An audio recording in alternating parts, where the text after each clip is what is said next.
They said the mating collar would look beautiful on me. They meant it would look beautiful on them, so I ran. The thing about running in borrowed sneakers is that your dignity leaves before your body does. Mine left somewhere around the third-floor stairwell of the Hargrove estate, right when I heard Uncle Desmond shout, "Catch him before he reaches the gate." And I thought, wow, okay, so we're doing this today. I, Elias Voss, 22 years old, broke Omega, and apparently the most inconvenient person alive, was sprinting through the back gardens of my uncle's Connecticut mansion in shoes 2 sizes too big, wearing a button-down shirt that still had a price tag tucked inside the collar, because no one thought I'd actually run. They thought I'd sit there, smile, let them loop a sterling silver collar around my throat and hand me off to a man I'd never met. Some alpha businessman 3 decades older than me, with a Connecticut estate of his own and apparently a very specific taste for young Omegas who had nowhere else to go. They miscalculated. I've always had somewhere else to go. I just hadn't decided where yet. The garden path ended at a hedgerow taller than my ego, and I hit it at full speed, crashed through a gap I probably imagined, and came out the other side into the narrow service alley that ran along the eastern edge of the property. The air hit me cold and sharp. Early October in Connecticut felt like the sky was personally offended by your existence. And I sucked in a breath, pressed my back against the stone wall, and listened. Footsteps. 2 sets, maybe 3. Getting closer. Oh, great, wonderful, absolutely phenomenal. I pressed my palms flat against the stone and closed my eyes for exactly 1 second, which was all the time I could afford. And I reached inward for the thing I never talked about, the ability I'd spent my entire life pretending I didn't have. Emotion reading. Not quite telepathy. Not quite empathy. Something in between, like tuning into a frequency no one else could hear. When I focused, I could feel the emotional state of anyone within roughly 30 feet. Their fear, their anger, their intentions. It came in like static that sharpened into signal when I held still long enough. The pack doctors who tested me at 16 had labeled it heightened empathic sensitivity and told my uncle it was a negligible secondary trait common in some Omegas. My uncle had filed the report and never mentioned it again. What the report hadn't captured was that on a bad day, when my emotions spiked, panic, rage, grief, I didn't just read feelings. I pushed them back out, amplified, reflected, like a mirror that set things on fire. Right now, I felt 3 people, one nervous and reluctant, probably just a staff member doing what he was told, one focused and irritated, moving fast along the path, and one cold, flat. The kind of emotional blankness that meant someone was being paid enough not to care. Private security, of course. I pushed off the wall and ran left. The alley opened onto Aldrich Road, a 2-lane stretch that cut between Old Money Estates and the tree line of Hathaway Forest. And I didn't stop to appreciate the view. I ran across it, hit the shoulder on the opposite side, sure, and ducked into the trees just as headlights swept the road behind me. Inside the tree line, I slowed. My lungs were burning. The borrowed sneakers had given me a blister on my left heel. I could already feel blooming into something spectacular. And I had exactly $11 in my front pocket, my phone, and a Metro card that only worked in New York. I was also still wearing the price tag. I ripped it off. $48. I couldn't even afford the shirt they dressed me up in to be sold. Think, Elias. The nearest bus stop was on Route 9, about 2 miles south. There was a late coach to New Haven at 9:40 p.m., and from New Haven I could transfer to anything heading toward the city. I had a friend in Brooklyn, Mateo, from my community college days, who told me 6 months ago that his couch was always open. I hadn't called in a favor since then, because I'd been trying so hard to believe things would get better without needing one. Things had not gotten better. Things had, in fact, gotten significantly worse, culminating in tonight's surprise. You're being mated off to a stranger? Dinner party complete with canapes and a man named Gerald who'd looked at me the way people look at investment properties. I pulled out my phone. 8:47 p.m. 45 minutes to catch that coach. Doable if I cut through the forest and hit the backside of the commercial strip on Route 9. I started walking. The forest was quiet in that specific Connecticut way. Old trees, deep dark, the occasional car sound muffled by distance. My heart rate was dropping back to something manageable. I focused on my breathing the way I'd taught myself years ago, letting the ambient emotional static of the area wash through me and release. No one was following me in here. The security guard's cold focus had stopped at the tree line. They weren't authorized to chase me into the dark, or they didn't want to. Either way, I was alone. Good, I thought. I do my best work alone. Then I walked directly into something solid, warm, and completely unmovable, and stumbled backward onto the forest floor with a gracelessness that would haunt me for years. I looked up. 3 figures stood in the dark between the trees, tall, broad-shouldered, completely still, and every single empathic sense I had slammed into full alert at once, because the emotional signal coming off all 3 of them was identical. Not identical like family resemblance. Identical like the same note struck 3 times on the same string. Alpha. The one in the center crouched down to my level, and even in the dark I could make out the sharp cut of his jaw, the stillness in his expression, and eyes that caught what little moonlight existed and held it like they owned it. "You're bleeding," he said. His voice was low and unhurried, the kind of voice that had never once needed to be raised to be heard. I looked at my palm. I'd scraped it on a root when I fell. Small cut. Nothing dramatic. "I'm aware," I said.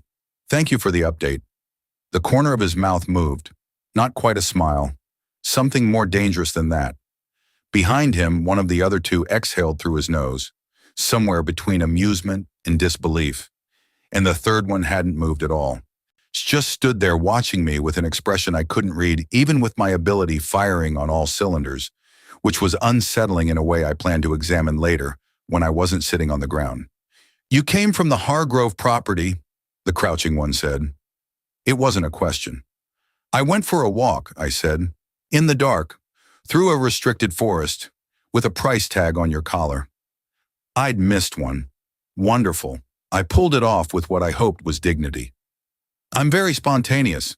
The amused one behind him made a sound that was absolutely a laugh disguised as a cough. The one in front of me tilted his head slightly, and something in the emotional frequency coming off him shifted. Just a fraction, from neutral assessment to something quieter. Something that had no business being there in a 30-second interaction with a stranger in the woods. Curiosity, and underneath it, recognition. As if he knew what I was before I'd said a single word about it. My power hummed under my skin, warm and warning. "Who are you?" I thought, looking up at him. And then somewhere behind me, back through the trees, I heard Uncle Desmond's voice carrying on the night air. "He can't have gone far. Find him." And every thought I had reorganized itself around one single priority. Not who they were, not what they wanted. Just, don't get caught. "Okay," I said, standing up and brushing leaves off my shirt with as much composure as a person who'd just fallen into 3 strangers in a forest could manage. "I don't know who you are, and you don't know me, and this has been genuinely lovely. But I have a bus to catch." I started walking. None of them stopped me. But as I moved past the one who hadn't spoken yet, the still, watchful one, I felt it, clear as a bell. One single emotion, sharp and precise, cutting through the ambient static like a blade. Mine. I kept walking. I didn't look back. My hand was trembling, not from the cold, not from the cut. From that one word I'd felt move through me like a frequency I had no right receiving from a stranger in the dark. Mine. I kept walking, obviously, because I was a rational person with a bus to catch and a blister forming on my heel, and absolutely zero business standing in a Connecticut forest at 9 p.m. feeling things I didn't have vocabulary for. The trees thinned ahead. I could see the distant glow of Route 9 commercial lighting bleeding orange through the branches, and I focused on that. Gas station light, bus stop, New Haven, Brooklyn, Mateo's couch. That was the plan. That was the only plan. Behind me, nothing. No footsteps, no voices. Just the forest settling back into its quiet like the last 3 minutes had never happened. Good, perfect, ideal. So why does it feel like leaving something behind? I shook the thought loose and kept moving. Then my phone buzzed. I almost dropped it. Unknown number, Connecticut area code. I stared at it for 2 full seconds, then answered, because apparently my survival instincts had taken the night off. I wouldn't take Route 9, said the voice. Low, unhurried.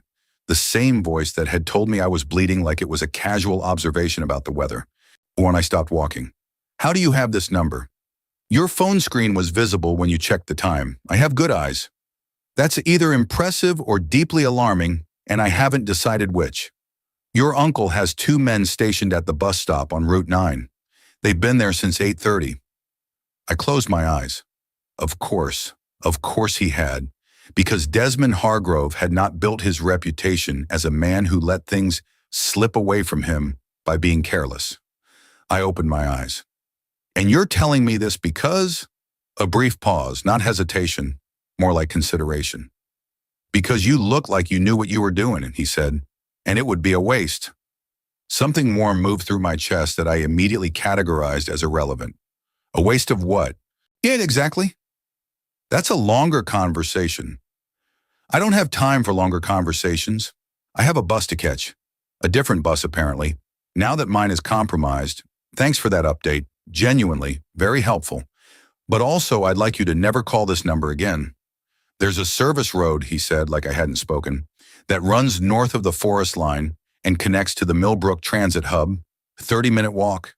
There's a 9:55 coach to New Haven from there. You'll make it if you leave now. I stood very still in the dark between the trees. My power was quiet out here. He was too far for me to read, and somehow that bothered me more than anything he'd actually said. Why are you helping me? I asked. This pause was different, longer, like the question had landed somewhere real. Walk north, he said. Stay inside the tree line until you hit the service road. The lighting there is good. The line went dead. I looked at my phone, then at the orange glow of Route 9 to my south, then at the darker, quieter stretch of forest to my north. A rational person would ignore the mysterious stranger's directions and take their chances at the compromised bus stop. A rational person would not take navigation advice from someone they'd met 30 seconds ago in the dark after falling on the ground in front of them. I turned north. Listen, I'm rational about most things. This was not most things. The service road appeared exactly where he said it would, a narrow asphalt strip cutting between the trees, lit by a single overhead lamp that flickered like it was having an existential crisis, but was nonetheless trying its best. I followed it west, and the forest opened up into a small transit hub that looked like it had been built in 1987 and hadn't had an opinion about itself since. 2 covered benches, a schedule board, a vending machine missing its C4 slot, and a parking lot with exactly 3 cars in it. I checked the schedule. 9:55 to New Haven, 12 minutes. I sat down on the bench farthest from the parking lot, pulled my knees up, and breathed. The adrenaline was metabolizing into something quieter now, which meant my brain had room to start processing the parts of tonight I'd been running too fast to think about. The dinner table, the man named Gerald who'd smiled at me with his whole face except his eyes. My uncle's hand on my shoulder, gripped just firm enough to be a warning. The collar box sitting open on the white tablecloth, silver and polished and patient. You're lucky anyone wants you, Desmond had said 2 weeks ago when he'd first proposed the arrangement. An unmated Omega your age with no income and no pack affiliation doesn't exactly have options. He'd meant it practically. He always meant things practically. That was the thing about Desmond Hargrove. He wasn't cruel the way people in stories are cruel, loud and obvious and easy to hate. He was practical, cold in the specific way of someone who had decided long ago that feelings were inefficiencies and had organized everyone around him accordingly. My mother had been his sister. She'd died when I was 9. He'd taken me in because it was the correct thing to do, and he'd made sure I knew the difference between being taken in and being wanted every single day since. I pressed my palm against my thigh. The cut had stopped bleeding. Small mercies. My power had been quiet since the forest, but it flickered now, picking up the low ambient emotional texture of the 3 people in the parking lot, one checking his phone, one half asleep against his steering wheel, One I couldn't quite lock onto because the signal was strange, layered, like static over something stronger. I turned my head. One of the cars, a dark green SUV parked at the far edge of the lot, had someone leaning against the driver's door. Arms crossed. Still. The still one. From the forest. I stared at him across the distance. He looked back without moving, which was somehow worse than if he'd waved or approached or done literally anything normal. I turned back to the schedule board. 9:55. 8 minutes. Don't engage. Do not engage. Was you don't know him? You don't know any of them. But my power was doing that thing it sometimes did, reaching without my permission toward an emotional signal that was unusual enough to demand attention. And what I got from him, even across 50 feet of parking lot, was nothing I expected. Not interest, not threat, not the possessive alpha dominance I'd braced for. Worry, quiet, focused, and completely unperformed.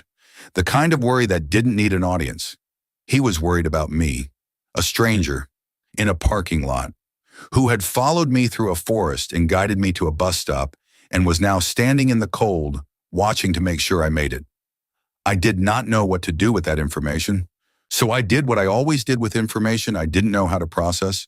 I cataloged it, filed it away behind a mental door labeled "Deal with Later," and turned my face forward and watched the road for bus headlights. 6 minutes. You forgot this! I startled so hard my phone nearly left my hand. He was standing 3 feet away, which meant he had crossed 50 feet of parking lot in absolute silence, which should not have been physically possible for someone his size, but apparently was, because here he was, holding out a small folded piece of paper between 2 fingers with the patient expression of someone returning a dropped glove. I looked at the paper, then at him. Up close in the parking lot light, he was, well, he was a problem. That was the cleanest way to put it. The kind of face that looked like someone had designed it to make people forget what they were saying mid-sentence. Dark eyes, even deeper than the lack of lighting could entirely account for, and a jaw that had no business existing in real life. He smelled like cedar and cold air, and something underneath both that my Omega senses were being extremely rude and insistent about. I took the paper. What is this? Address, he said, in case the New Haven option doesn't work out. I unfolded it. A Hartford street address, handwritten in clean angular script. You're giving me your address. I looked up at him. You understand how that sounds. It's a safe house, he said. Pack neutral. No obligations. You're giving me the address to a safe house. I tilted my head. Better. Still unsettling. Who are you? Something moved through his expression. Not evasion. More like the question was one he was deciding how much to answer. Cassian, he said. Just the name. Nothing attached to it. No title, no pack identifier, no last name. Which meant either he was private or the name was supposed to mean something on its own. My power reached for him again, steady and involuntary, and what I got was layered in a way I'd never encountered. 3 emotional frequencies, running parallel, so close together they almost read as one, like 3 instruments playing the same note. I pulled back hard. Your brothers are here, I said. He didn't look surprised that I knew. His eyes stayed on mine, and that dangerous, not quite smile moved across his mouth again. They wanted to make sure you got on the bus. 3 alpha strangers making sure a runaway Omega catches his bus, I said. In what universe is this normal? Not a normal universe, he said simply. Headlights appeared at the far end of the road. Whacked the 9:55, running exactly on time. I stood up, folded the paper, and tucked it into my pocket next to my $11. Then I looked at Cassian one more time, because I was apparently a person who made questionable decisions in parking lots, and said, Thank you for the heads up about Route 9. You didn't have to do that. I know, he said. The bus hissed to a stop in front of the bench. The doors opened. I stepped toward it. Elias. I stopped. Turned. He hadn't moved. Stood there in the parking lot light, hands loose at his sides, and looked at me with an expression that my power translated without my consent into something that landed in my sternum and refused to move. Don't disappear. Not words, just the feeling, clear as a spoken sentence. I got on the bus. I paid my fare. Now, I found a window seat on the side facing the parking lot, and I did not look out the window. I made it 40 seconds before I looked out the window. The green SUV was still there. 3 figures standing beside it, not moving, watching the bus pull away. And even through glass and distance and the motion of the vehicle, my power caught it one last time. 3 frequencies, running identical, running parallel. All of them pointed at me. I faced forward, put my head back against the headrest, closed my eyes. My hand, the one with the cut, was warm in a way that had nothing to do with the temperature of the bus. What did I just walk into? The bus moved south. Connecticut disappeared in the dark behind me. And in my pocket, pressed against my palm, the folded address felt like a question I hadn't agreed to answer yet. I fell asleep somewhere between Hartford and New Haven, which said a lot about my stress response and nothing flattering about it. I woke up when the bus driver announced the terminal in that specific tone of someone who had made this announcement 800 times and felt nothing about it anymore.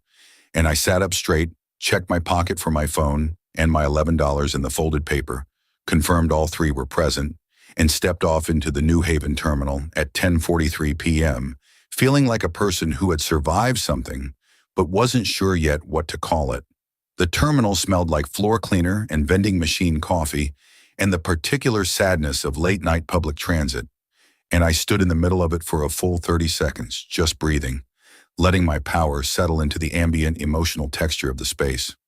Tired people, bored people, one man near the far wall who was either very anxious or very caffeinated. Hard to tell the difference at this range. No one focused on me, no one tracking me.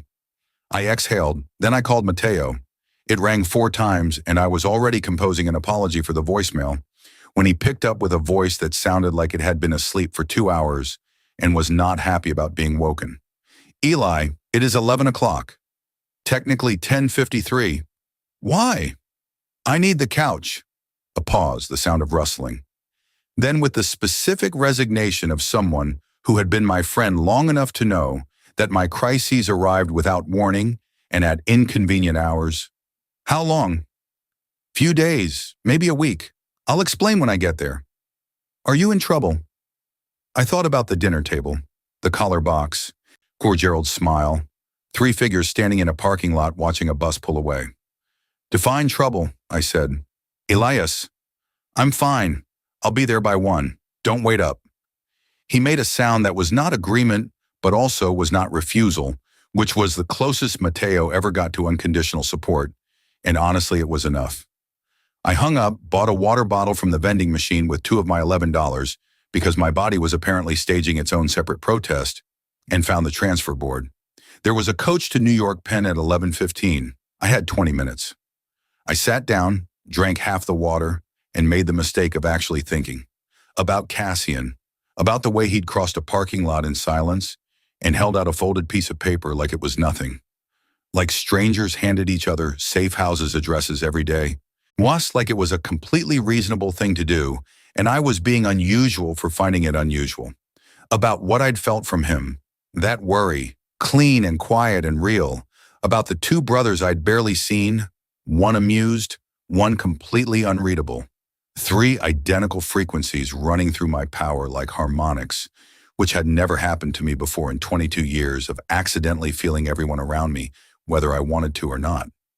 My ability wasn't subtle about things that mattered. It never had been. It had embarrassed me at enough dinner tables and school dances and job interviews to have earned my genuine resentment. But it had also, on 2 separate occasions, warned me about people whose intentions I'd been too hopeful to see clearly on my own. Tonight it hadn't warned me. Tonight it had done something else entirely. Under something I didn't have clean language for, something that felt less like an alarm and more like recognition. I did not like that. I pulled out the folded paper, looked at the address again, Hartford, which meant not far, which meant the question of whether to use it was one I could theoretically answer sooner rather than later. I folded it back up. Stop it, I told myself firmly. You met 3 strangers in a forest. You fell on the ground in front of them. One of them gave you directions and a piece of paper. This is not a sign. This is not fate.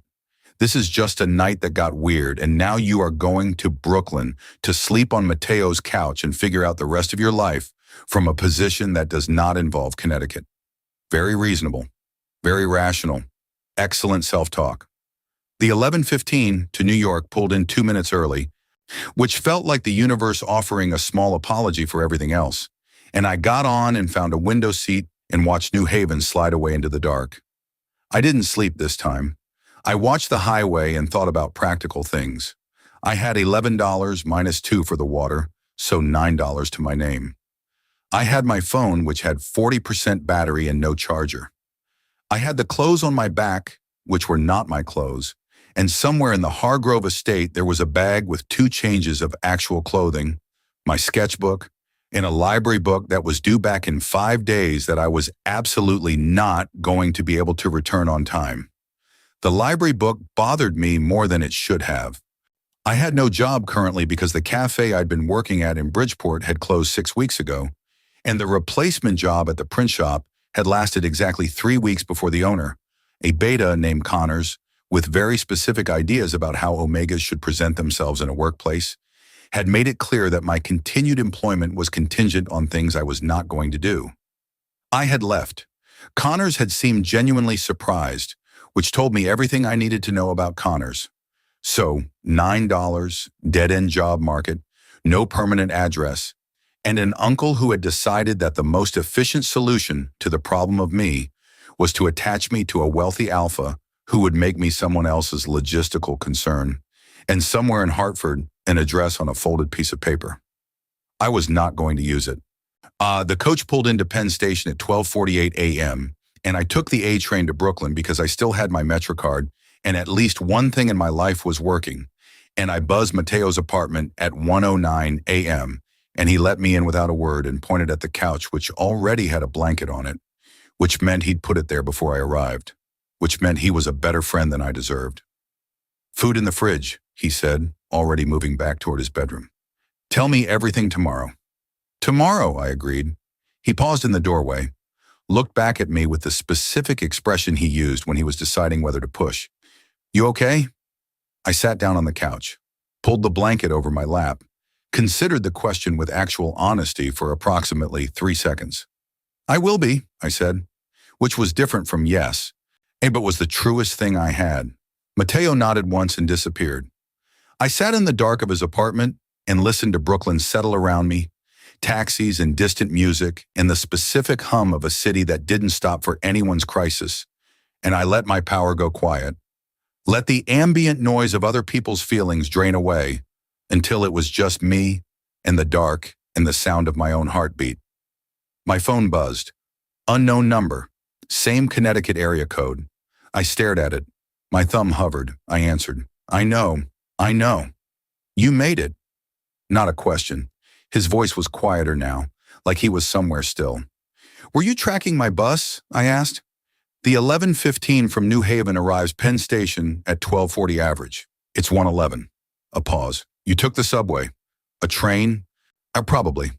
"You did the math on my commute." "I wanted to know you got somewhere safe." Something moved in my chest that I categorized very firmly as annoyance, and moved on. "I'm somewhere safe, thank you. Good night." "The address in Hartford," he said. "It stands. No timeline, no conditions." "Cassian." I said his name and it felt strange in my mouth, too familiar for someone I'd known for less than an hour. "Why does it feel like you're not surprised any of this happened? Like you knew I was going to come through that forest?" The silence on the other end was the most interesting silence I'd encountered all night. It had texture to it. Wait. "Get some sleep, Elias," he said finally. "That's not an answer." "No," he said, "it's not." The line went quiet. Not ended, just quiet, like he was still there, on the other side of it. And had simply run out of things he was willing to say tonight. I pulled the blanket up higher. Outside, a car horn sounded 2 blocks over, long and aggrieved. Brooklyn living. "Cassian," I said quietly. "Still here. Those other 2. Your brothers." I hesitated. "What are their names?" Another pause. Shorter this time, something lighter in it. "Rhett," he said. "And Cole." "Rhett. Cole. Cassian. 3 names. 3 frequencies. 3 strangers who had watched a bus pull away from a parking lot at 10 p.m. like they had a reason to care whether I disappeared. Okay, I said. I didn't know why. It just seemed like the right response. Okay, he echoed. I ended the call. Set my phone face down on the cushion beside me. Lay back and looked at the ceiling of Mateo's apartment. We water stain in the left corner, shaped vaguely like Michigan, and breathed. My hand was warm again. The cut had fully stopped bleeding, but my palm felt like it remembered something my brain was still pretending it didn't know. Mine. One word. Felt from 30 feet away in the dark, from 3 different directions. I closed my eyes. Sleep took longer than it should have, and when it finally came, I dreamed about cedar and cold air, and a parking lot light that flickered like it was trying to tell me something. I woke up to the smell of burnt toast and Mateo standing over me with 2 mugs of coffee and the expression of someone who had been patient long enough. Talk, he said. I sat up, accepted the coffee, took 1 long sip and looked at my best friend, who was 23, half Puerto Rican and half Irish, and had a gap between his front teeth and exactly 0 tolerance for nonsense, and who had known me since we were both stressed community college students arguing over the last available seat in an intro sociology class. My uncle tried to mate me off to a 60-year-old businessman named Gerald, I said. Mateo sat down on the opposite end of the couch. Okay, I ran, obviously, through a forest, also obvious. I fell down in front of 3 strangers. He paused with his mug halfway to his mouth. Define strangers. Alphas, triplets, Connecticut. I drank more coffee. One of them gave me a safe house address and then called me twice to make sure I got here safely, and I asked for all 3 of their names at 1 a.m. like a person who has completely lost the plot. Mateo stared at me for a long, measured moment. Nyan Elias. I know. Triplet alphas. I know. In a forest.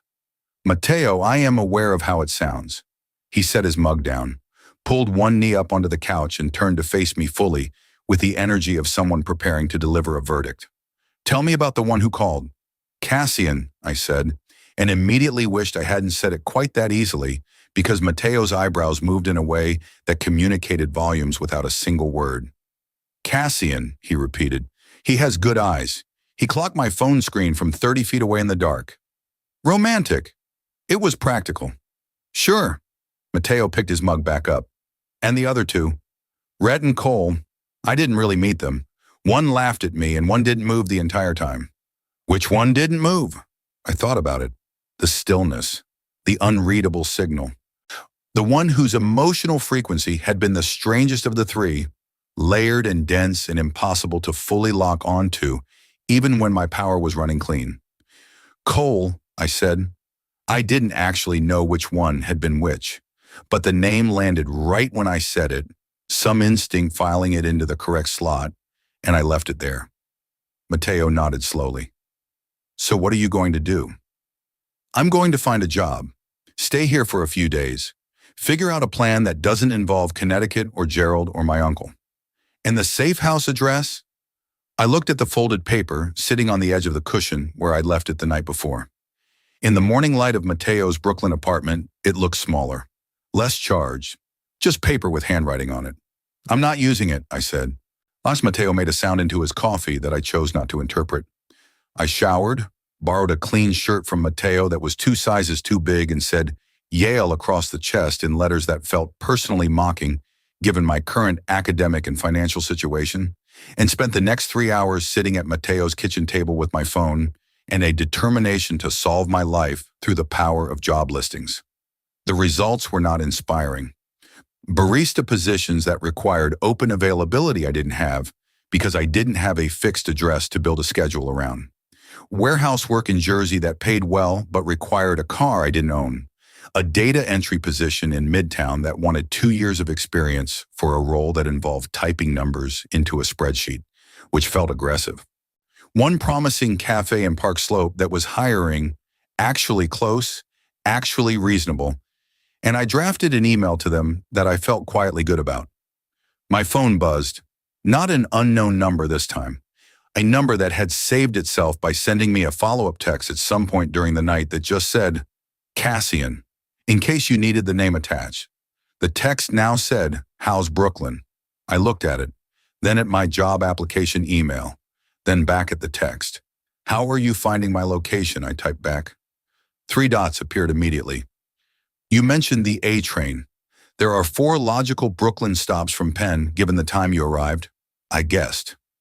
That is unhinged behavior, I typed.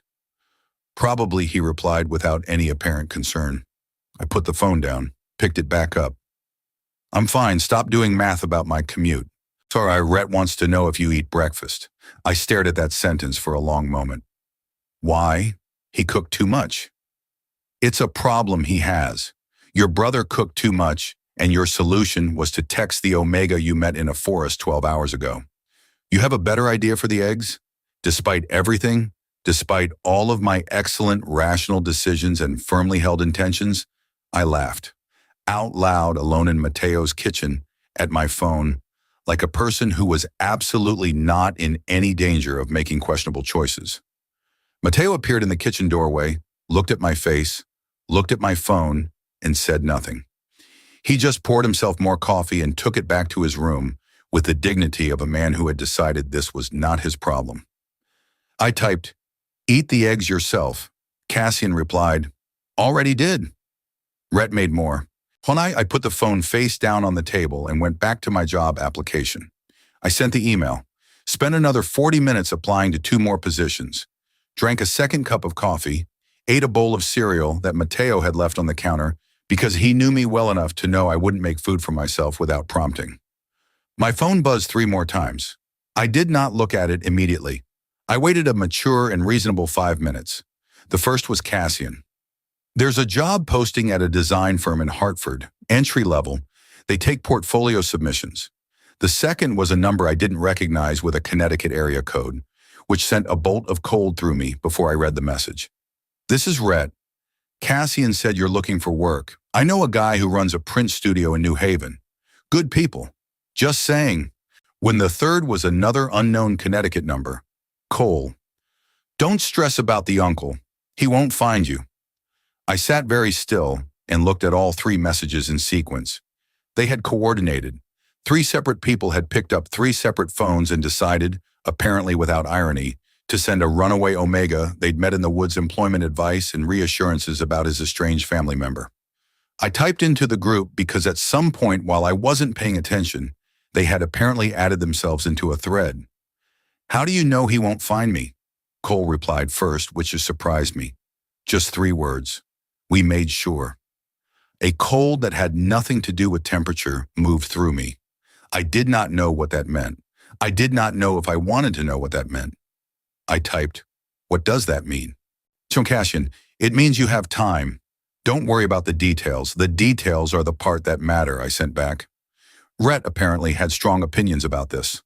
Look, we're not sketchy. Well, Cole's a little sketchy. But we're not going to let your uncle drag you back to Connecticut to marry some guy named Gerald. That's just basic human decency. I read that message twice, then a third time.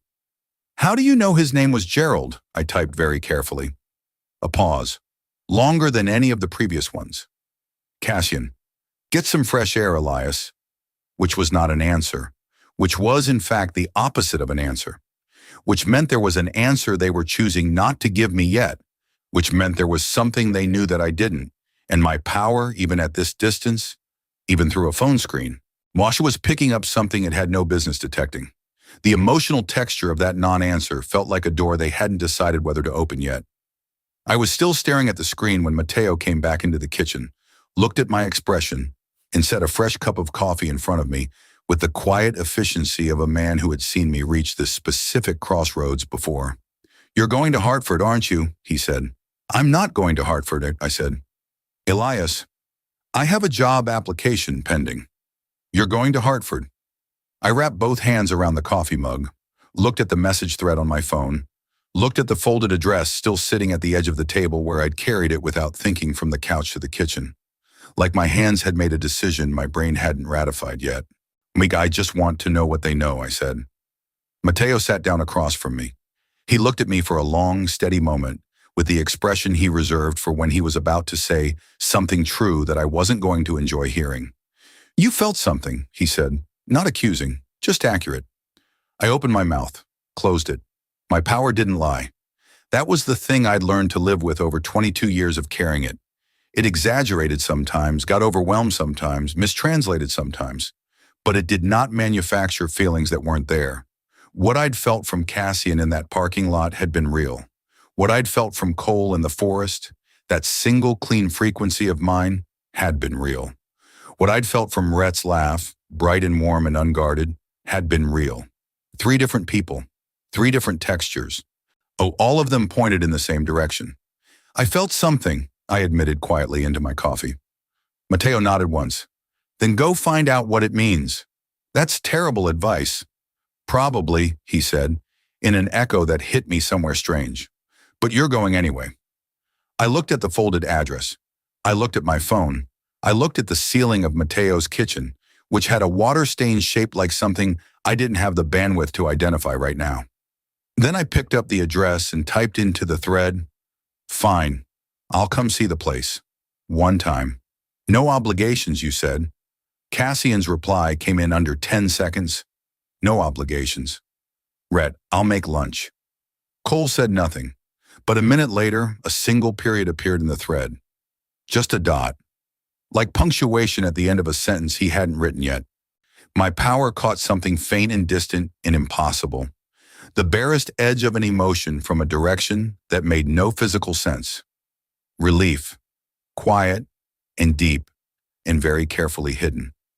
I folded the address back into my pocket. "I'll be back in a day," I told Mateo.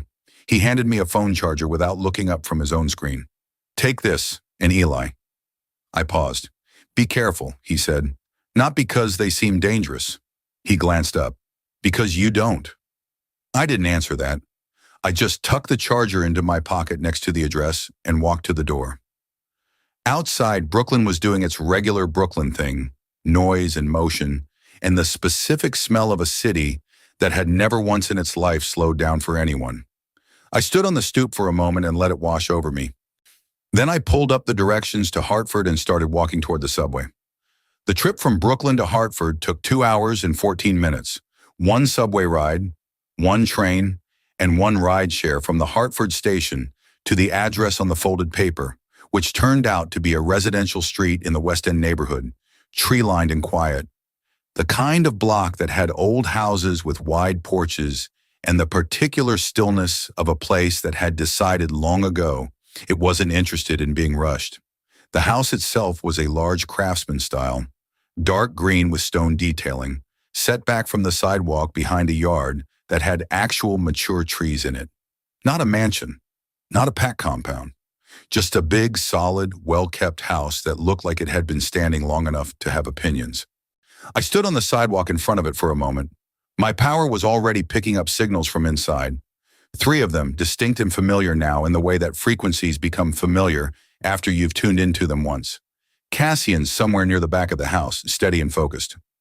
Rhett closer to the front, warmer, moving with the particular kinetic energy of someone who cooked when they were anxious. And Cole. Cole was directly behind the front door. I had about 4 seconds of warning before it opened. He was taller than I'd registered in the forest. That was the first thing. The second thing was that in actual light, daytime, porch light spilling yellow and honest across his face, he looked nothing like what I'd expected from the still and silent one. He had sharp features, dark brows, and eyes that were a very specific shade of gray that I was going to categorize as a non-issue and move forward. His expression was neutral in the way of someone who had practiced neutral until it became structural. He looked at me. I looked at him. "You're shorter than I thought," he said. I blinked. "Excuse me?" "From the forest. You seem taller." He stepped back from the door. Not quite an invitation. More like a removal of obstacle. "I was sitting on the ground when we met," I said. "That tends to affect the perception." Something moved in his expression. Not a smile, but the place where one lived. I walked in. The inside of the house matched the outside in the way that spaces do when someone actually lives in them instead of performing living. Worn hardwood floors, high ceilings, Knee bookshelves that had been filled by someone who read instead of someone who decorated, a staircase to the right, a hallway straight ahead that opened into what smelled like an actual kitchen producing actual food. My stomach made a sound. I pretended it hadn't. Cole had already moved away from the door and was standing at the edge of the hallway with his arms crossed, watching me take in the space with an expression I still couldn't fully read. My power kept sliding off him in a way that was genuinely strange, like trying to get a grip on something that kept shifting its surface. "Nice house," I said. "It worked," he said. "Big for 3 people. We have guests sometimes. Runaway Omegas from Connecticut for us?" The nod smile again, fractionally more visible this time. "Or a first time for that one." Rhett appeared from the hallway before I could respond, and if Cassian was stillness and Cole was locked doors, Rhett was a window someone had left open. He was the same height as his brothers, same bone structure, but everything about him moved differently, looser and warmer, like the same material had been shaped by different hands. He had a dish towel over one shoulder, an actual flower on his forearm, and he looked at me with an open, easy expression that my power read as exactly what it appeared to be. Genuine warmth, no performance, no agenda underneath it. "You made it," he said, like I'd done something worth acknowledging. "Are you hungry? I made too much again." "Your brother texted me about the egg situation," I said. Rhett grinned. It was a good grin, uncomplicated. That was Cassian being subtle. He's not very good at it." He tilted his head toward the kitchen. "Come eat. You can be suspicious of us while you do it." I almost smiled. Almost. "That's very accommodating. We're accommodating people," he said, already heading back down the hallway. Cole said nothing, just moved to follow, and I stood in the entryway of a stranger's house in Hartford, Connecticut, with my borrowed Yale shirt and my $9 and my power running quiet and careful, and made the decision to walk forward. The kitchen was large and warm and smelled like garlic and something with rosemary in it. And Cassian was standing at the counter with a coffee mug and an expression that did something specific and unhelpful to my chest when he looked up and saw me. "You came," he said. "You sound surprised," I said. "You basically coordinated a relocation campaign via text message." "Rhett coordinated. I just sent the job listing." "And Cole sent the threat assessment about my uncle." "It wasn't a threat assessment. It said, and I quote, 'Don't stress about the uncle, he won't find you,' which implies you did something about my uncle, which implies knowledge and action I was not consulted about." The kitchen went slightly quiet. Rhett turned from the stove. Cole, who had taken up a position leaning against the far counter, shifted his weight. Cassian set down his mug with the careful movement of someone choosing his next words. "Sit down," he said. "We'll explain." "I'm fine standing." "Elias, start explaining and I'll consider the chair." Cassian looked at me for a moment. Then he pulled out the nearest kitchen chair and sat down himself, which was either a power move or a peace offering, and I chose to read it as the latter. "Your uncle was planning to file a missing Omega report this morning," he said. "It would have flagged your ID in the regional PAC authority system. Any hostel, shelter, or PAC-affiliated employer would have been required to notify him if you showed up." I felt the blood leave my face slightly. I hadn't known that. I had known Desmond was organized, but I hadn't known he'd had that infrastructure ready to deploy. "We have contacts in the Hartford PAC Authority office," Cassian continued. "The report was filed, and then it was lost." "Lost," I repeated. "Administratively misplaced," Rhett offered from the stove, and with the tone of someone using a phrase they'd heard and found amusing. "You buried a missing persons report," I said slowly. "A missing Omega report," Cole said from across the kitchen, "which is a different filing category and carries different implications." He paused. "Specifically the implication that you're PAC property that wandered off, which you're not." I stood very still in the kitchen doorway and processed that. My power was reading the room clearly now, all 3 of them, the familiar triple frequency running steady in parallel. No deception in it, no guilt, just the particular emotional texture of people who had made a decision and stood behind it. They had done this before I arrived, before I'd even agreed to come, before I'd sent that text this morning, which meant they had done it last night. Which meant while I was sleeping on Mateo's couch dreaming about cedar and cold air, These three men had reached into the administrative system that controlled my freedom of movement and quietly removed the obstacle my uncle had placed there. "Why?" I said. It came out quieter than I intended. No one answered immediately. The kitchen held the question for a moment, the way rooms do when the honest answer is also a complicated one. Then Rhett turned from the stove, set a bowl of food on the table with the gentle precision of someone who used action as punctuation, and said, "Because someone should have a long time ago." I looked at him. He met my eyes without flinching, and what I felt from him was the same uncomplicated warmth as before, but underneath it now, visible because he was letting me see it, something older. Something that recognized the specific shape of a person who had been handled by their family rather than loved by them. Like he knew what that felt like all three of them did. My throat did something inconvenient. I sat down.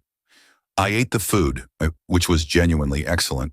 Some kind of rosemary chicken situation that I was not going to compliment because I had to maintain some dignity in this house, but which I ate all of entirely, and then sat with the empty bowl and looked at the three men arranged around their kitchen and thought about how strange it was to feel safe somewhere I'd been for less than 20 minutes.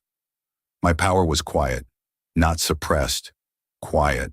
The difference between holding your breath and not needing to. "Okay," I said finally. "I have questions." "We have answers," Cassian said. Some of them. "How did you know my name last night, in the parking lot?" A pause. "Your uncle mentioned you at the Hargrove dinner 2 weeks ago," Rhett said carefully. "We were there for a separate meeting. He talked about his nephew, Elias, 22, unmated Omega." Something cold moved through me. "You were at the estate." "We were invited," Cole said. "We didn't stay." "Why were you invited?" This pause was the longest one yet. The three frequencies in my power shifted slightly, not in unison, but in response to each other, the way people do when they're navigating territory they'd agreed to handle carefully. "Our family and your uncle's family have a history," Cassian said. "It's old, it's complicated, and it has nothing to do with why we helped you." "Then what does?" He looked at me across the kitchen table. "Steady and direct. No performance in it. When you came through that forest," he said, "you smelled like someone who had been running scared for a very long time. Not just last night." He paused. "And you still cracked a joke about being spontaneous while sitting on the ground in the dark." The corner of Rhett's mouth moved. Cole said nothing, but his arms uncrossed slightly. I looked at my empty bowl, then at the three of them, then at the window above the sink, where afternoon light was coming through and making the kitchen look like something out of a life I hadn't known I was allowed to want. "The history between your families and mine," I said carefully, "does it involve why my uncle was so motivated to make me off?" Another shift in the room, smaller this time, but present. "Yes," Cassian said. "Are you going to tell me what it is?" He looked at me for a long moment. The stillness in him felt different now than it had in the forest. Less guarded, more deliberate. Like a person who was choosing to wait for the right time, rather than hiding from the wrong one. "Not yet," he said, "but we will." I should have pushed.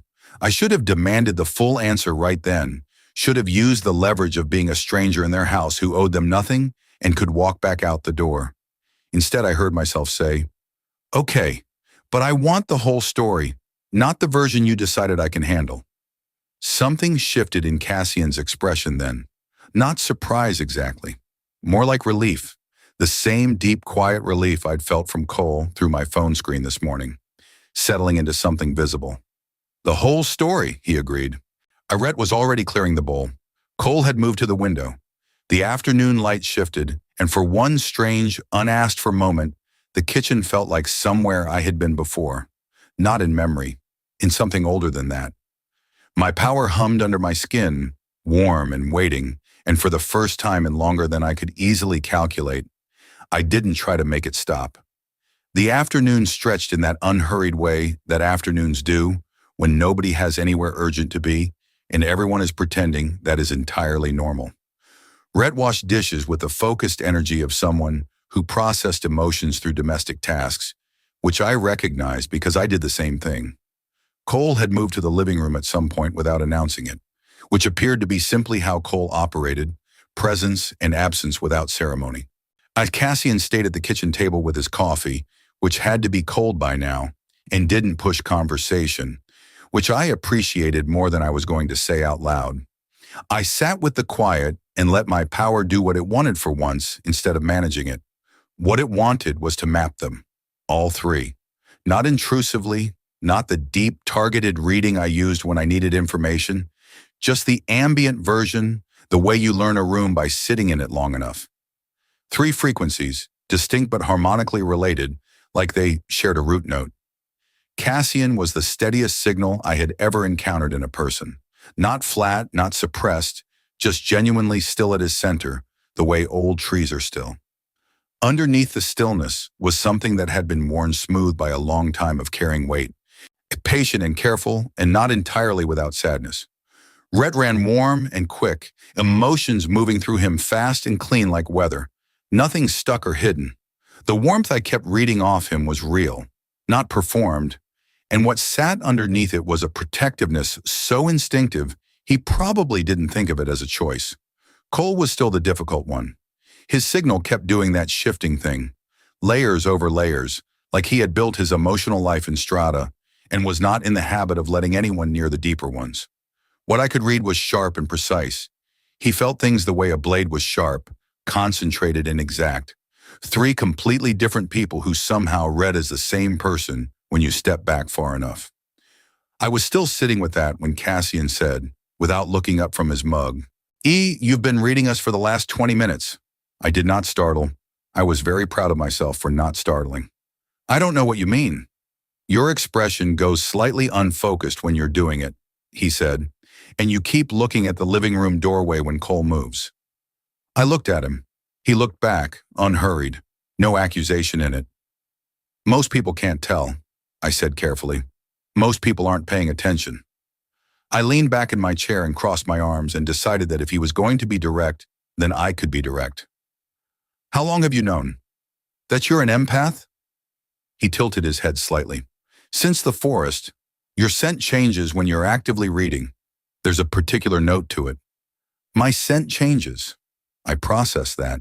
"Austin, you didn't say anything." "It's yours to tell or not tell," he said simply. Something I had been holding in my chest for a very long time shifted without my permission. Not dramatically, not the kind of shift you'd write home about. Just a small, quiet loosening. The kind that happens when you've been braced for a reaction so long that the absence of it moves through you like something being set down.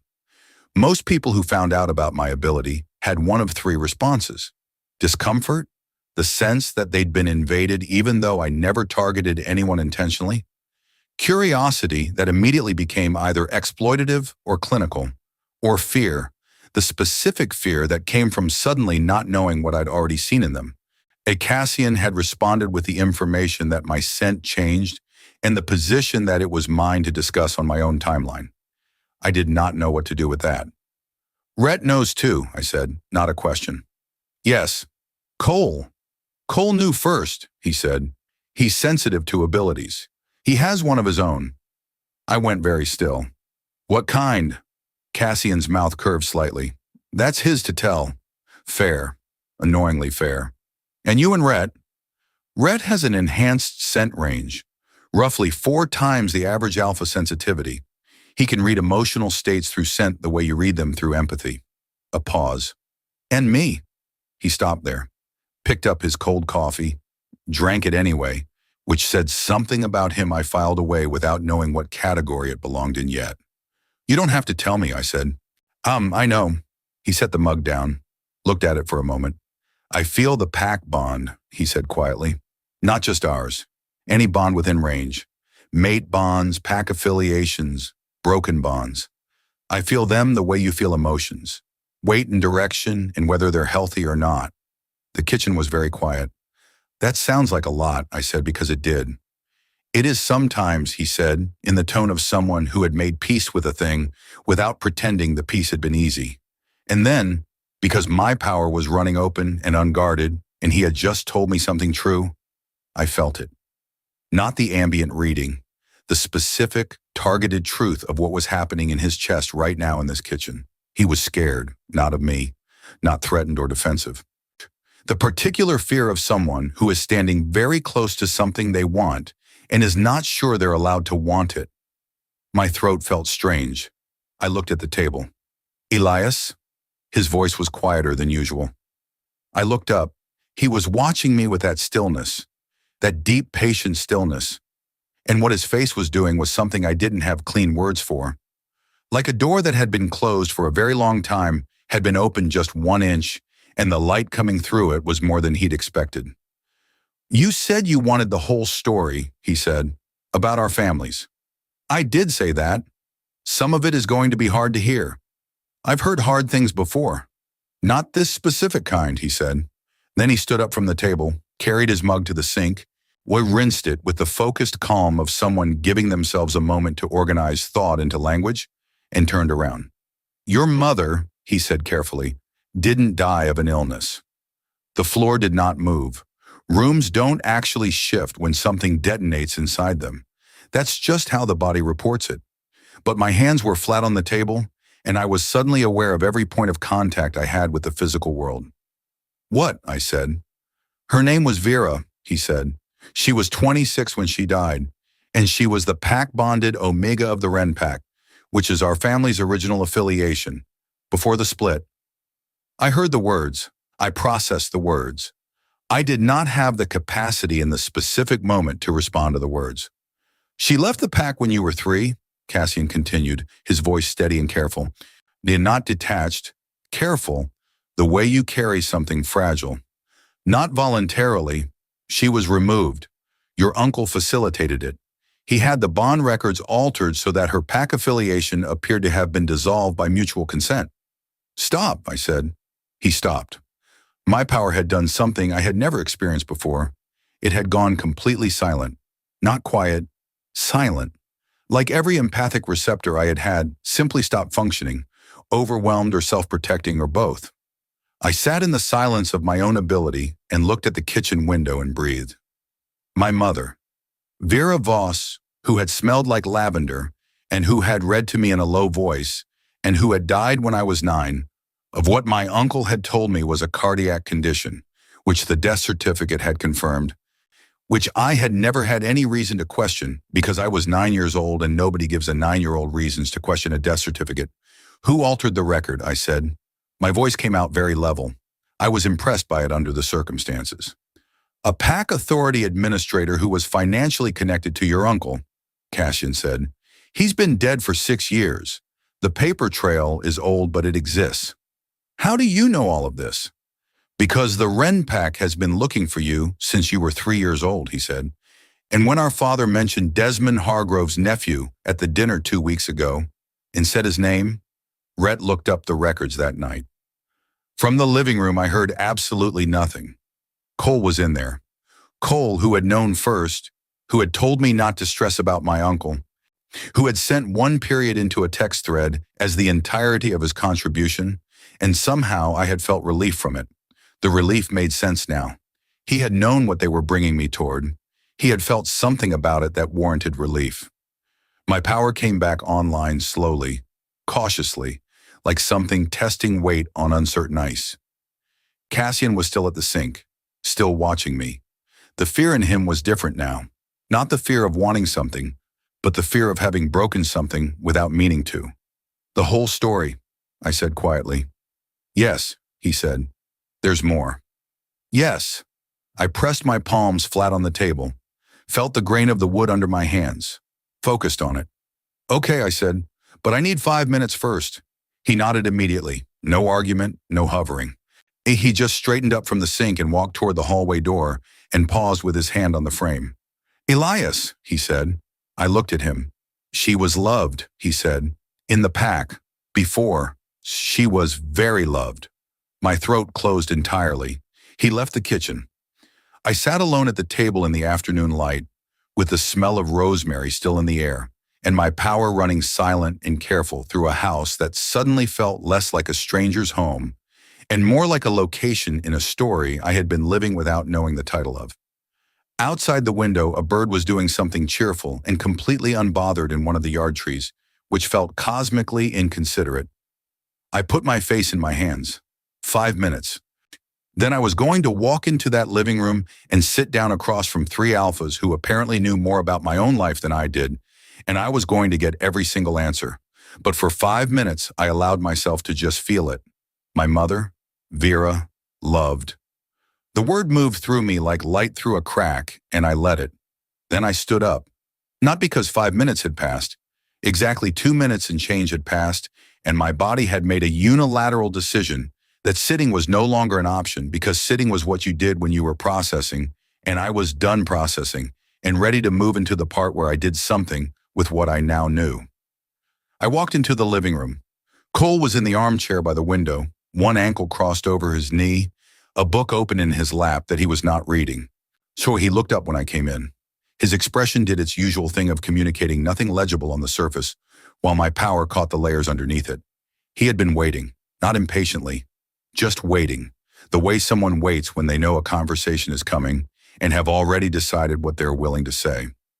Rhett was on the couch.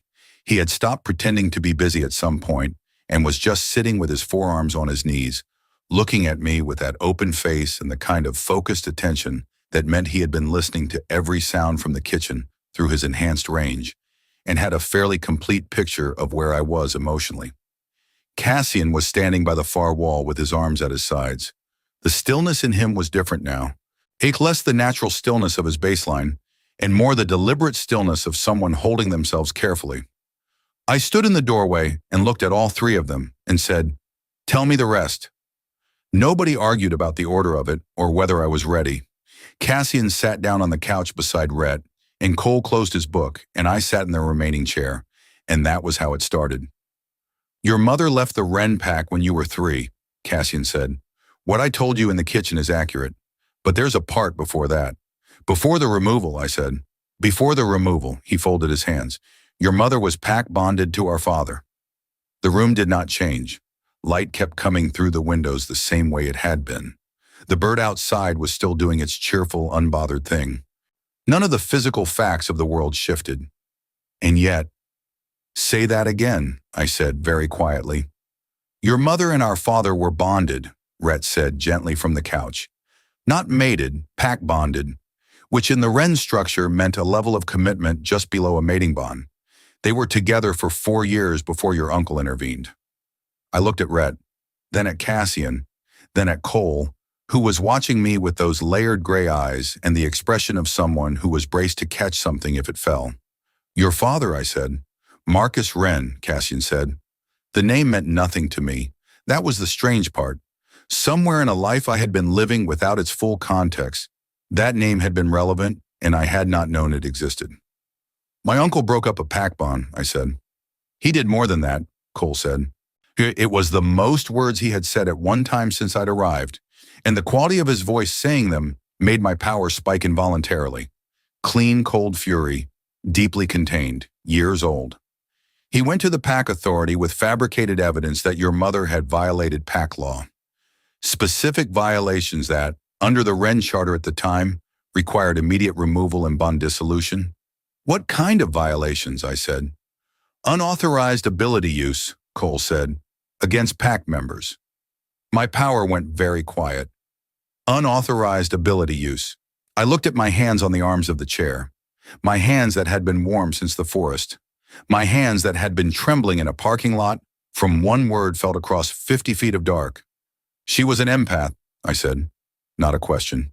"Yes," Cassian said, "like me. Stronger from the records. Yeah, but the same fundamental ability." His voice was careful. "Your uncle knew. He had known since she was a teenager. And when she bonded with our father and started building a life that didn't include Desmond Hargrove having access to or control over her, he used it against her, filed the complaint, had the records altered, removed her from the pack and from our father and from everything she had built." "And your father," I said, "what did he do?" A silence moved through the room, different from the other silences. This one had weight in it, the specific weight of an answer that was going to require more than one sentence. "He fought it," Rhett said. "For 2 years he fought it through every legitimate channel in the pack authority system. And then your mother died, and the fight went out of him." He paused. "Cal, he passed away 4 years ago. He never stopped looking for you. He just ran out of time. I sat with that. My mother, who had smelled like lavender, had been running the same way I ran, from the same man, using the same roads, and she had not made it out. My power was doing something I had never felt it do before. Not reading, not projecting, something else entirely. Building. The way pressure builds in a closed space when the temperature rises, slow and structural, and looking for a point of release. I pressed it down, focused on breathing. How long have you known who I was? 2 weeks, Cassian said. Since the dinner. And you came to the Hargrove estate that night. We came to look at you, Rhett said with the honesty of someone who had decided the truth was the only viable option. Not to interfere. We didn't know if you knew any of this. We didn't know if you'd want to. And then I ran through the forest and fell on you. Technically into Cassian, Rhett said. Into Cassian, I agreed. And you decided what exactly? That fate had weighed in, and you should hand out safe house addresses? We decided you deserved to know the truth, Cassian said. On your own timeline. Without being ambushed by it. I laughed. It came out shorter and sharper than I intended. Cassian, I am currently sitting in a house in Hartford being told that my dead mother was pack bonded to your dead father. That my uncle falsified records to destroy her life. That I have been walking around for 22 years with a history I was never given access to, and that the three of you have known about me for 2 weeks. I looked at him steadily. When this is the ambush, a gentler one than it could have been, but this is it. He held my gaze, did not flinch, did not apologize reflexively or fill the space with words. Yeah, he said, you're right. I had been prepared for defense, for explanation, for the gentle deflection of someone trying to manage my reaction. The simple agreement landed differently than any of those would have. My power caught his emotional frequency clean and unguarded for the first time since the forest. No layers over it, no careful presentation. Just what was actually there. Guilt. Real guilt, not performed guilt. The kind that comes from knowing you held information someone needed and chose the timing yourself. And underneath it, so deep it was almost structural. Something that had been there since the parking lot. The feeling of a person who has been waiting a very long time to put something down. There's more, I said, because I could feel that there was. Cole shifted in the armchair. The movement was small, but I had learned Cole's economy of motion quickly enough to know that small movements meant large things. The mating arrangement your uncle set up, he said, with Gerald Ashworth? The 60-year-old businessman, I said. Gerald Ashworth is not a businessman, Cole said. He is the current head of the Regional Pack Authority Eastern Division. The temperature of the room did not change. My body registered it as colder anyway. The man my uncle was trying to mate me to, I said slowly. Shawnee is the head of the Authority Division that oversees pack bond records. The same division that holds the original records of your mother's removal, Cole said, and the falsified documentation your uncle used to facilitate it. I looked at Cole for a long, full moment. My uncle was not trying to get rid of me, I said, as the shape of it assembled itself with horrible clarity. He was trying to position me. A mated Omega with bond rights connected to the authority head, Cassian said. Any petition to reopen your mother's case would require your signature as her surviving family. With you mated to Ashworth, that signature would effectively belong to Ashworth, and through him, to your uncle. The quiet that followed was the loudest quiet I had experienced in my life. I thought about Gerald's smile at the dinner table, patient and proprietary and completely without warmth. I had thought he was a man who looked at Omegas like investment properties. He was. I just hadn't understood the investment. My power surged. Not a reading, not a projection.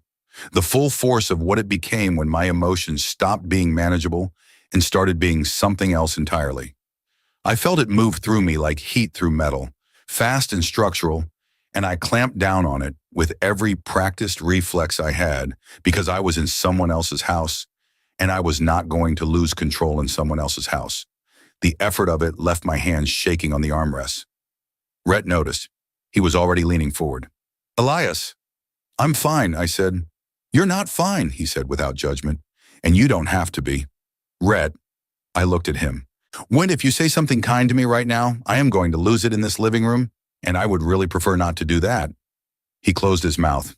Then after a beat, he said, "The chicken was from a recipe I found online. I'm not actually a good cook. I just follow instructions precisely." I stared at him. "I thought that was less kind," he said. Something cracked open in my chest that was not grief and not fury, and not whatever the combination of both was called, but had the specific physical sensation of a wall giving way after too long under pressure. I laughed. Real this time, not short or sharp, just startled and genuine, and slightly unhinged around the edges. And Rhett's face broke into that uncomplicated grin, and even Cole made a sound that qualified technically as a laugh. Cassian was watching me with that expression again. The door opened 1 inch, light coming through.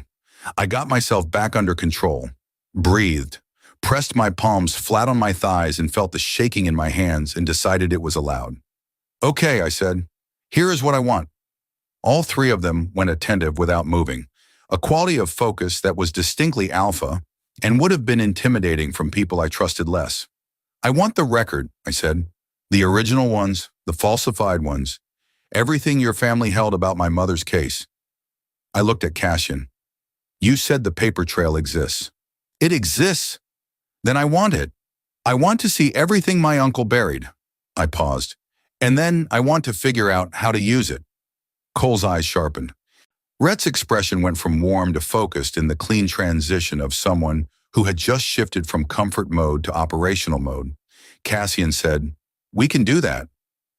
"I'm also staying," I said, "not because I need protection, because this is my story and it has been managed by other people for my entire life, and I am done with that." I looked at each of them in turn. "Are we clear?" "Clear," Rhett said immediately. "Clear," Cassian said. Cole held my gaze for a moment longer than the others. What I felt from him in that moment was precise and layered, and the top layer of it was something I had not felt from him before. Respect, clean and exact and real. He said one word, "Clear."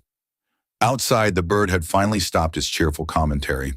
The afternoon light had shifted toward early evening, it going gold and long through the windows. I sat in a house in Hartford that I had walked into as a stranger and felt the specific sensation of a life reorganizing itself around a new center of gravity. My power was steady now, warm, not reading, not projecting, just present. And then Cassian said quietly, "There's one more thing." My stomach dropped. "Of course there is. The pact bond," he said, "the one our father held with your mother. When it was dissolved, it didn't disappear." He paused. "Unresolved bonds of that magnitude leave a resonance in the bloodline." I looked at him. "What are you saying?" I said very carefully. His eyes held mine across the living room. Steady, honest, slightly terrified in the way of someone saying a true thing for the first time out loud. "Creed, I'm saying that what we felt in the forest," he said, "was not random. The air in the room felt different, charged, like the moment before weather. My power reached for all three frequencies at once without my permission. And what it found in all three of them, running identical and parallel and deep as bone, was the thing I had been pretending I hadn't felt since a dark forest in Connecticut. Mine. Not possessive, not claiming, just true. I opened my mouth, and then my phone rang. Unknown number. Connecticut area code, not the brothers' numbers, a different one. I looked at the screen, looked at the three of them, looked back at the screen. I answered it. I had 11 seconds of absolute silence in my own head, which was unusual because my head was rarely silent. And in those 11 seconds, I cataloged exactly three things. 1. My uncle's voice had not changed in the 13 years since my mother died. Same register, same cadence, same quality of a man who had never once in his life felt the need to raise his voice, because the world had always eventually complied with a quieter version of whatever he wanted. 2. He had said home like it was a neutral word, like it was geography rather than claim. 3. My power, which had been warm and steady and present in this living room for the last hour, went absolutely cold the moment his voice came through the phone. Not silent like before. Cold.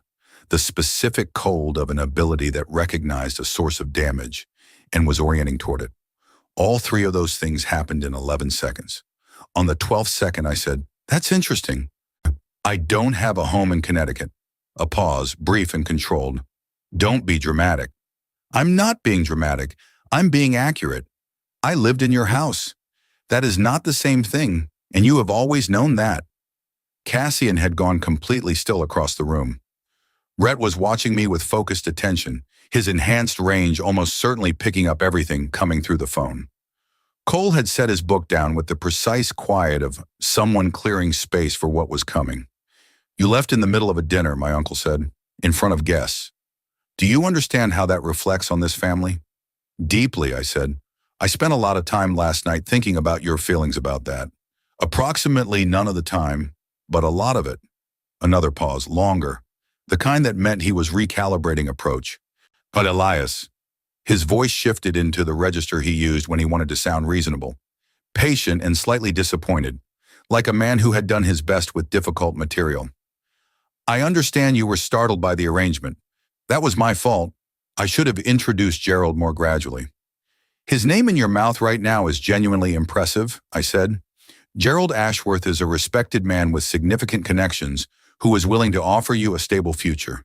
Given your current situation, that is not something to run from." "My current situation," I said. "No income, no PAC affiliation, no permanent residence, no prospects."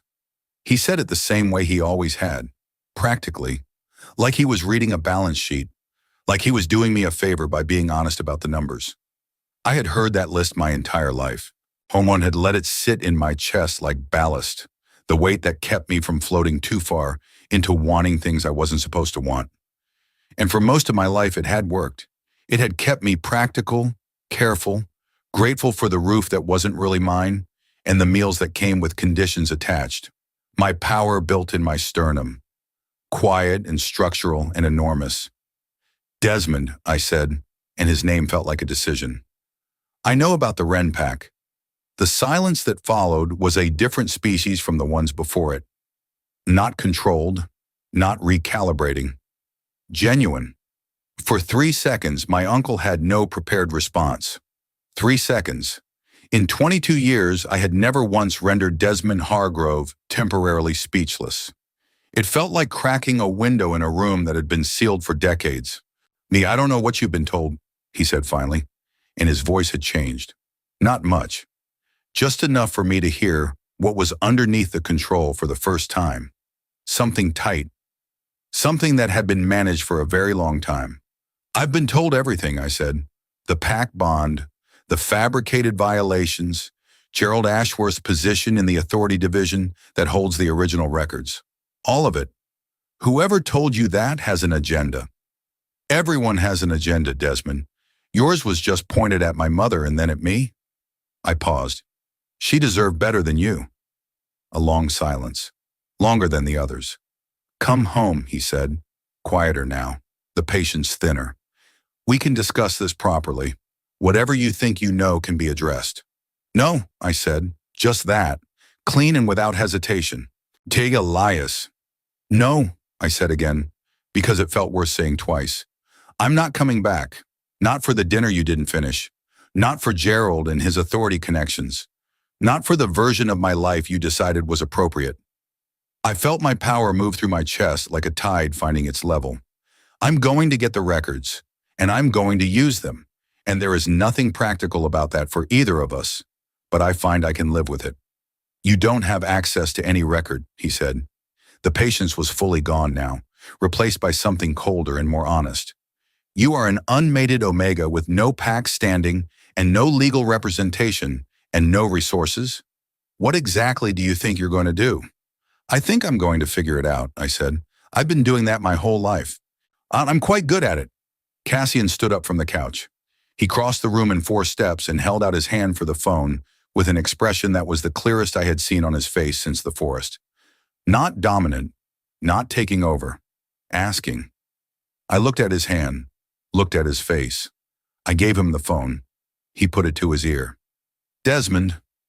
His voice was the same quiet it always was, but it had a different quality in it now, the quality of something very large and very still that was not bothering to perform harmlessness. This is Cassian Wren. Even from a foot away, I heard my uncle's sharp intake of breath. Elias is under Wren pack protection as of this evening, Cassian said.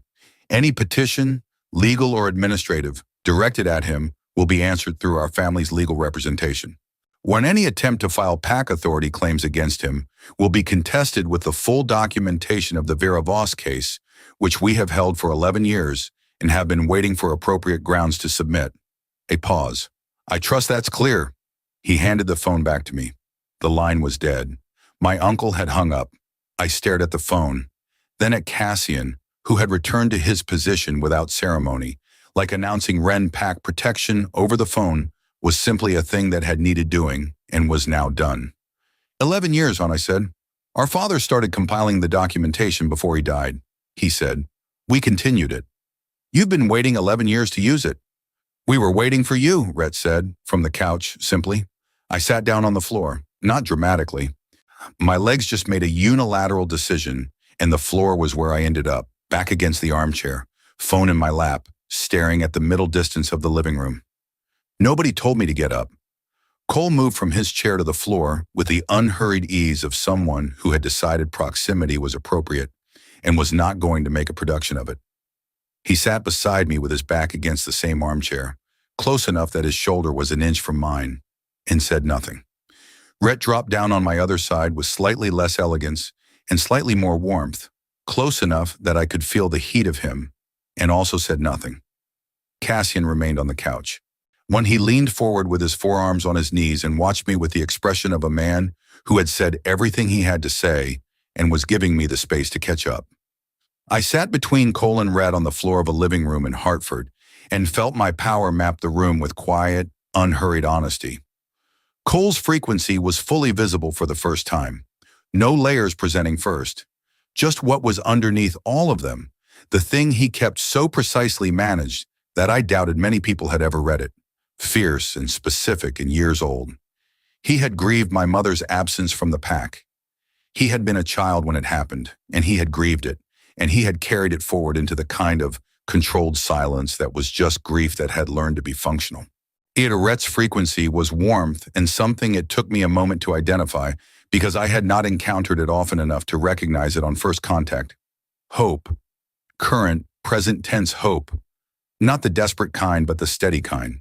The kind that survived disappointment because it was built on something structural rather than wishful. And Cassian, from the couch, was looking at me with the open door expression, and through it I could feel the whole shape of what was there now that he had stopped managing how much of it was visible. He was not afraid of wanting it anymore. I sat with that for a moment, just let it be true without immediately building a wall around it. My mother had sat in this pack's orbit once, had been loved here, had been removed and had spent the rest of her life running from the man who'd taken it from her, and she had done it carrying me and she had not made it back. I was back, not the way she would have wanted, not the way anyone would have planned it, but here, on the floor of this house, with the records within reach and my uncle's voice still cooling in the air, and 3 alphas arranged around me with the specific quality of people who had been waiting for something to come home. I need to call Mateo, I said. He's going to worry. There's a guest room upstairs, Rhett said. Second door on the left. The bed is made. I didn't say I was staying. You didn't say you weren't, Cole said beside me. I turned to look at him. Up close in the evening light, his gray eyes had warmth in them that his face didn't always allow. He met my gaze without moving, and my power read him clearly and simply. He wanted me to stay. Not with possession, not with agenda. With the straightforward wanting of someone who had been missing a piece of something for a very long time and could see it clearly now. I'll think about it, I said. The corner of his mouth moved. That means yes. It means I'll think about it, I said with dignity. Rhett made a sound into his sleeve. Cassian's expression did the thing again. The door, the light. I looked at the ceiling and breathed. My power was warm. My hands had stopped shaking. Outside the window, the evening had gone full dark and the yard trees were just shapes against the sky. And somewhere in a Connecticut estate, my uncle was sitting with the knowledge that 11 years of his careful administration had just been named out loud and was no longer safe. I felt the fear in that, distant and specific, one like catching a signal from a frequency I had never wanted to read. He was scared. Good. I pulled up Mateo's number, typed, "Staying in Hartford tonight. I'll explain everything. Don't worry." His reply came in 40 seconds. "You're going to owe me so much information." "I know," I sent back. Then I looked at my phone, at the dark screen, at my own reflection in it, and thought about a woman named Vera who had smelled like lavender and had run from the same man and had not had 3 people arranged around her on a living room floor when she needed it most. I was going to get the records. I was going to open the case, and whatever Desmond Hargrove thought he had built around the truth of what he'd done, I was going to dismantle it with the same practical efficiency he had always applied to me. But first, "Rhett," I said. Yeah. "Was there actually more chicken?" He grinned, full and uncomplicated and real. "There is always more chicken." "Fine," I said. "I'll stay tonight." Cole's shoulder pressed against mine, warm and deliberate, and I did not move away. That was how the evening started, quietly, without ceremony.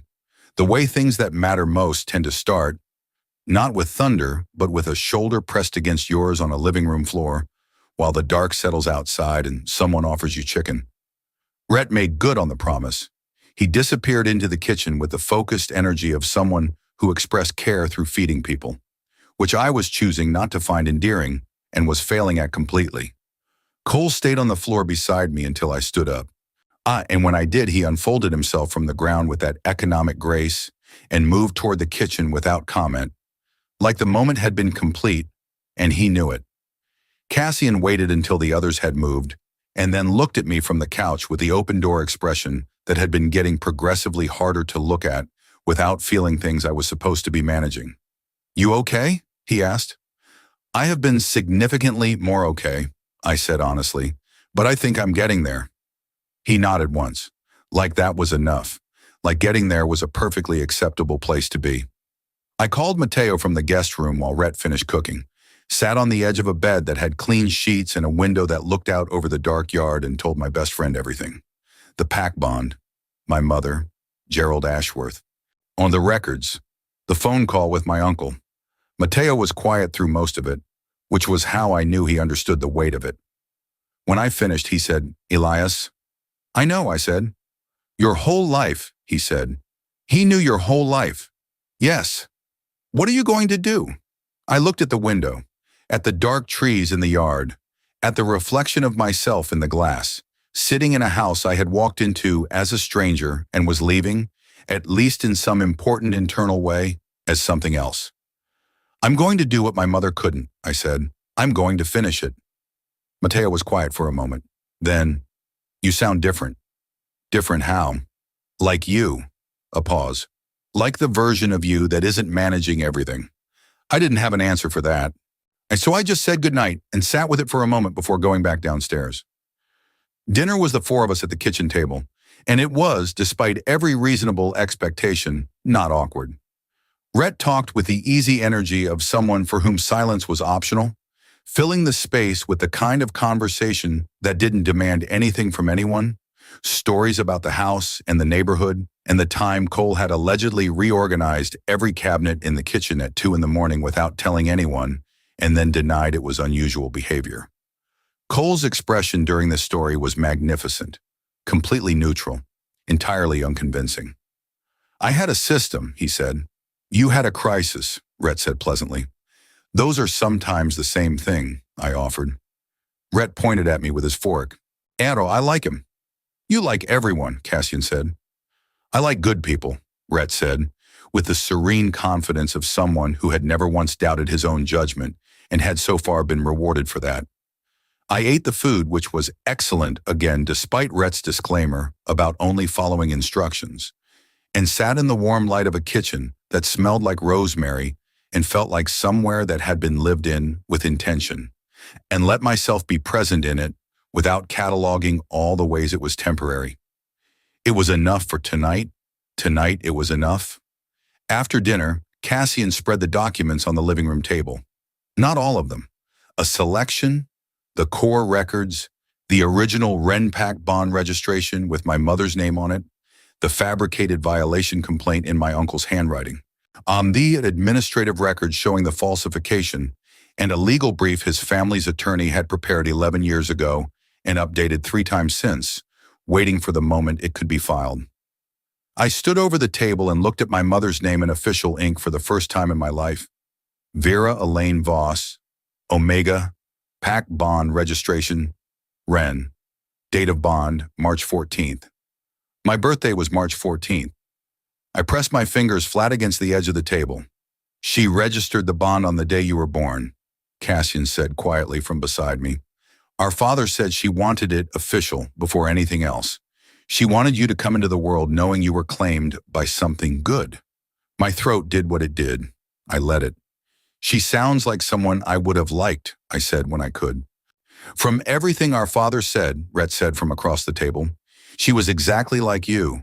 Ran toward things instead of away from them, made people feel seen, refused to be managed. I laughed, wet at the edges. The refusing to be managed thing hasn't worked out perfectly for me. It worked out tonight, Cole said. I looked at him. He met my eyes with that precise gray gaze, and what I felt from him was the same thing as before, warm and exact and fully visible now, no layers presenting first. I looked at all 3 of them, standing around this table in this house with my mother's name under my fingers and 11 years of careful documentation spread out in front of me, and felt my power move through the room in a single warm pulse that I did not try to stop. 3 frequencies, running identical, running parallel, pointing at me, and underneath all 3 of them, the same thing, the thing I had felt in the forest and in the parking lot and on the floor of this living room. Not possession, not claim, just truth, the specific truth of something that had been looking for its way home for a very long time. The bond resonance, I said. The one you mentioned, from your father and my mother? Cassian looked at me steadily. Yes. You said it wasn't random, what we felt. It wasn't, he said. Unresolved bonds of that strength pass forward. Not as obligation, not as fate in the way people use that word to mean something you can't refuse. He paused. More like a door that was built and never opened. It doesn't disappear. It waits. I looked at the 3 of them. So what you're saying, I said, Mama, is that I walked through a forest in borrowed sneakers and fell into the arms of 3 alphas who were already connected to me by a bond I didn't know existed. Yes, Rhett said, and your position is that this is not fate in the obligatory sense. Our position, Cole said, is that it is yours to choose. I looked at him for a long moment, then at Rhett, then at Cassian, who was watching me with the expression that was fully open now, the door not 1 inch but all the way, the light coming through at full strength. No management and no fear in it. I thought about my mother, about a woman who had chosen a bond on the day her son was born because she wanted him to come into a world that had something good in it, about a man named Marcus Wren who had spent 2 years fighting for her and the rest of his life looking for me, about a history that had been buried under false documents and practical language and a sterling silver collar on a white tablecloth, about borrowed sneakers and a price tag I'd missed, and a forest and a parking lot, and $11 in a folded piece of paper that had felt like a question I hadn't agreed to answer. I had answered it. I was standing in the answer. I'm not good at it, I said. For the record, the feelings thing.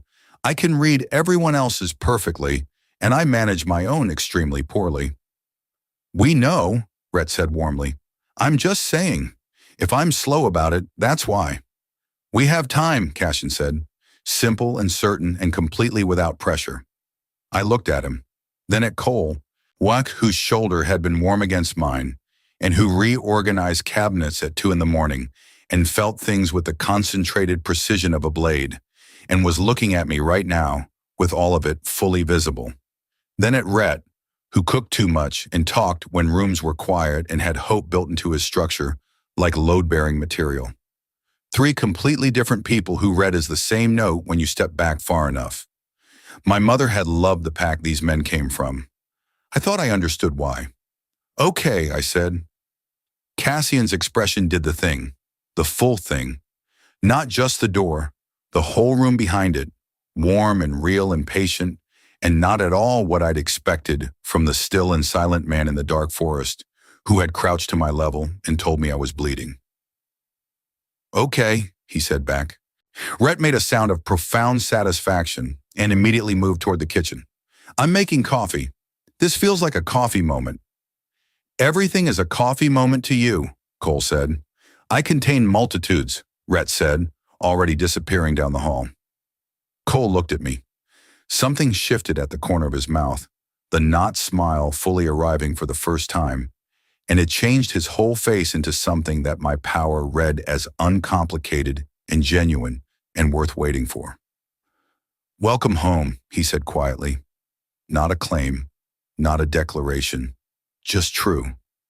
I looked at my mother's name on the document, at the house around me, at the yard dark beyond the window, and the road that had brought me here through a forest and a parking lot, and a borrowed phone charger and $9 and a folded piece of paper. My power settled in my chest, warm and quiet, and finally, fully, not a thing I was managing, just mine. "Thank you," I said, to all of them, to the room, to whatever version of my mother was listening. Then I sat down at the table with the documents in front of me and said, "Now show me everything. We have a case to build."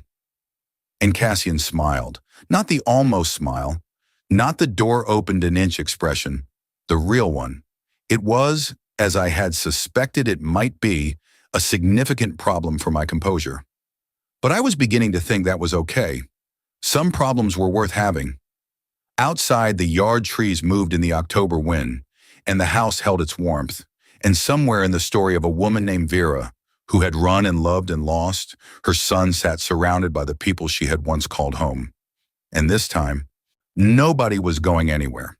Thank you for watching this story to the end. If you enjoyed it, you'll definitely love the next one. It's even crazier and more intriguing than you can imagine. Don't forget to subscribe and stay tuned. The next story drops soon.